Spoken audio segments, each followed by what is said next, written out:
Alright guys, welcome back to another lecture जहाँ पर हम डिस्कस कर रहे हैं चेन ऑफ इन्फेक्शन। सबसे पहले समझते हैं चेन ऑफ इन्फेक्शन क्या होता है।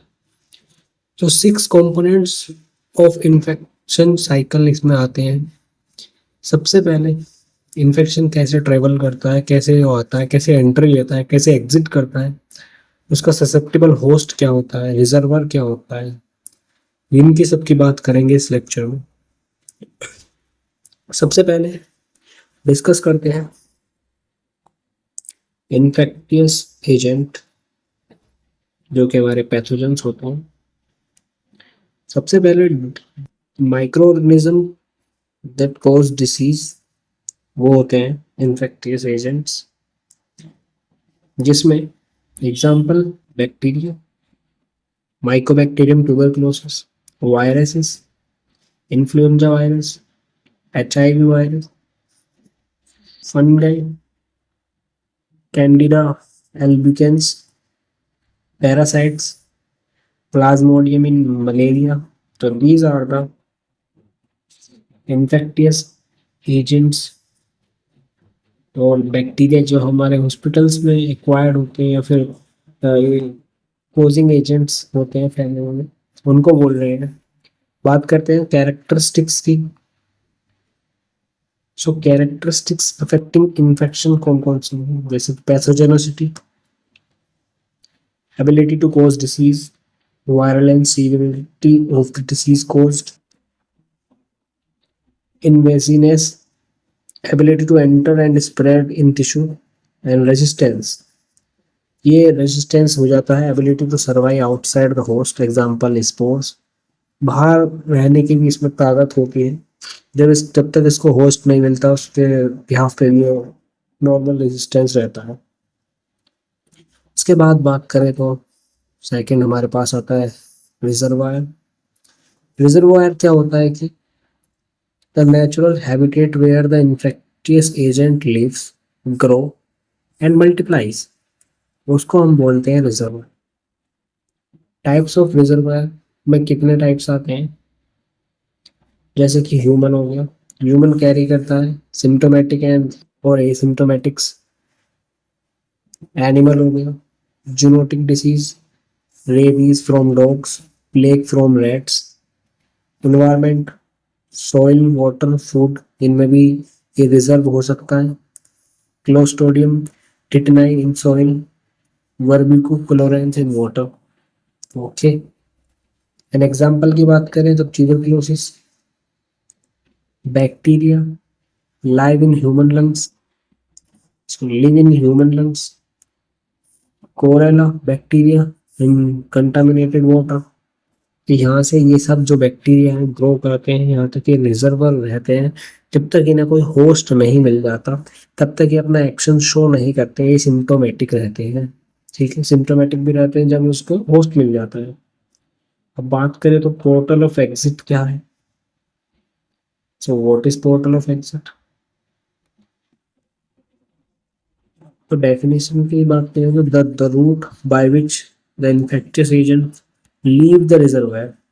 अगर जहाँ से वो लीव कर रहा है, मतलब अगर वो मिट्टी में रह रहा है तो वहाँ से वो लीव कर जाता है और हमारे कहाँ से कांटेक्ट में करता है। जैसे कि common portal of exit in the human include the respiratory, nose and mouth, gastrointestinal में फेसिस में होता है, and genitourinary tract and breaks in the skin, वहाँ पे भी होता है। एग्जाम्पल मैंने आपको बताया respiratory tracts, coughing, sneezing.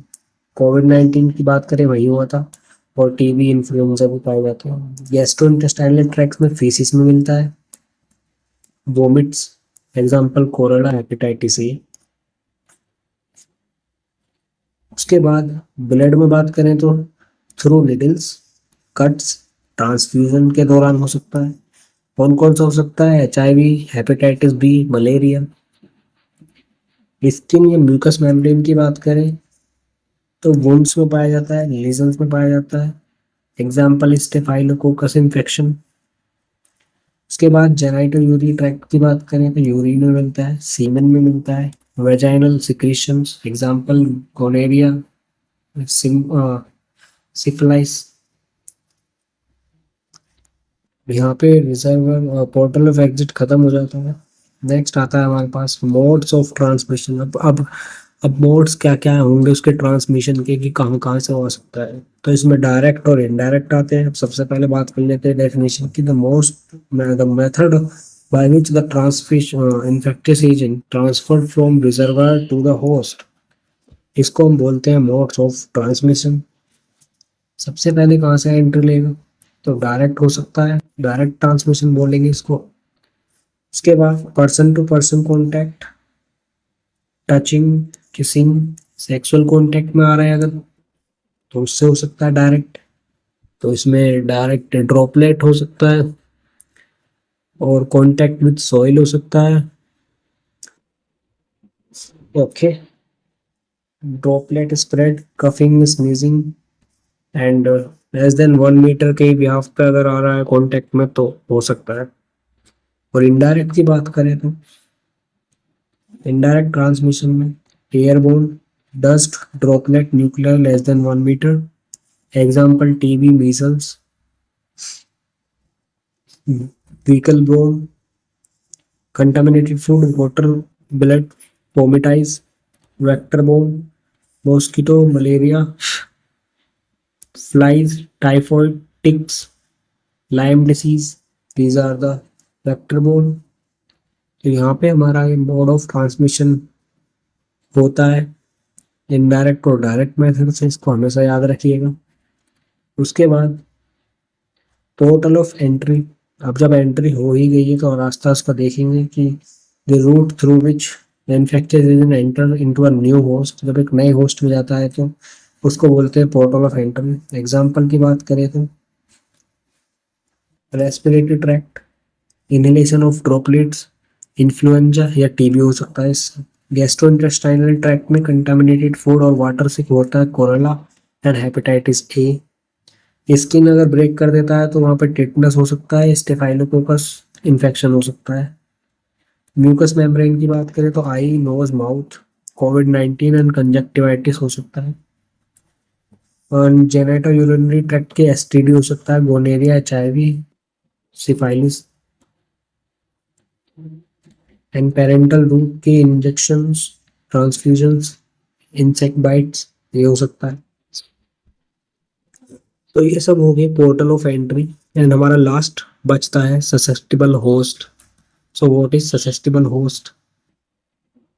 Susceptible host क्या होता है? जो an individual who is at risk of infection due to lack of immunity or defense। इसके पास डिफेंस खत्म हो गया और लैक ऑफ इम्यूनिटी है, वो मतलब उसके पास इम्यूनिटी भी नहीं है, तो उसको बोलते हैं ससेप्टिबल होस्ट।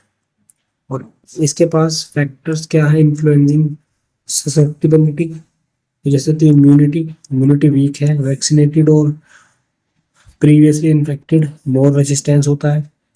न्यूट्रिशनल स्टेटस माल नरिश्ड है, पर्सन जो है मोर चांसेस है कि हो उसको।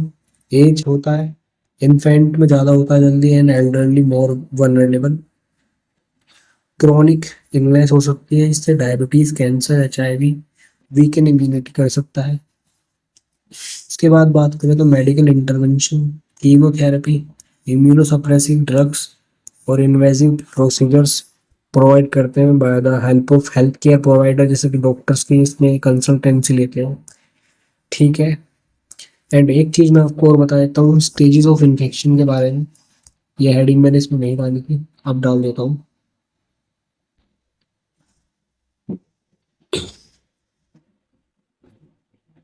Stages of infection.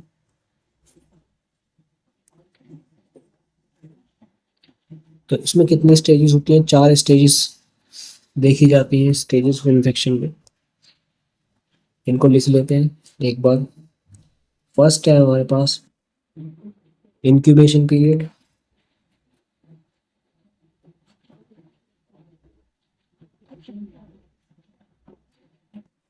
सेकंड है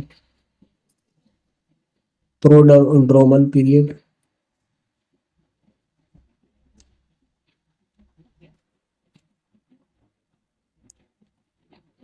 एंड थर्ड है क्लिनिकल स्टेज,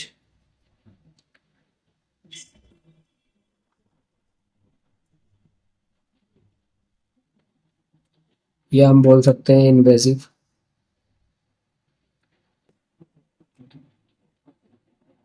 स्टेज, और हम बोल सकते हैं इसको फुल स्टेज ऑफ इलनेस।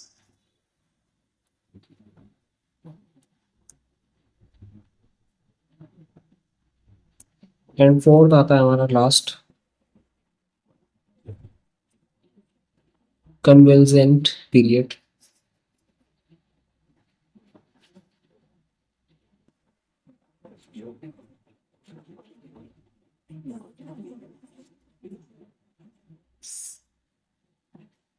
ठीक है,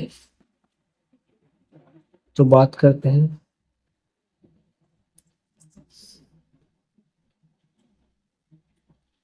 ठीक है, तो बात करते हैं इनकी।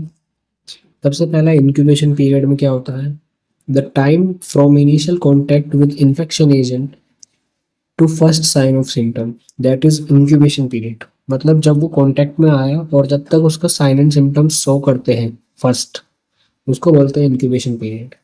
ठीक है।